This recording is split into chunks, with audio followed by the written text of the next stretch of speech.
కొంచెంసేపు మాట్లాడారు. ఇలా ఇద్దరు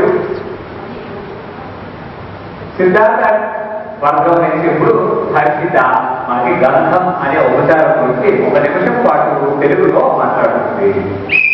హలో, నా పేరు హర్షిత. నేను సిద్ధార్థ వర్గం చేస్తాను. ఇప్పుడు నేను చెప్పబోతున్న అంశం పేరు గంధం.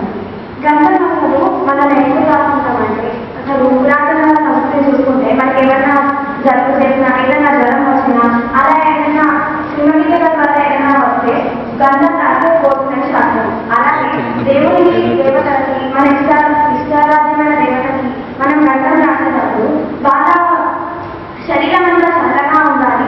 మనం ఎలా అయితే మనం మంచంతో గాలి తీసుకుంటామో అలాగే మనం అక్కడ గాలి తీసే దీపం ఉంటుంది కాబట్టి అది కొండెక్కుతుందేమో అన్న భయంతో ఆయన చల్లగా ఉండాలి, ఆయన ఎల్లప్పుడూ చల్లగా ఉండాలి, మనల్ని చల్లగా చూడాలి అని అనుకుంటూ ఆయన వేసి మర్చుకుంటూ ఆయన శరీరం అంతా గంధం చల్లుతాడు.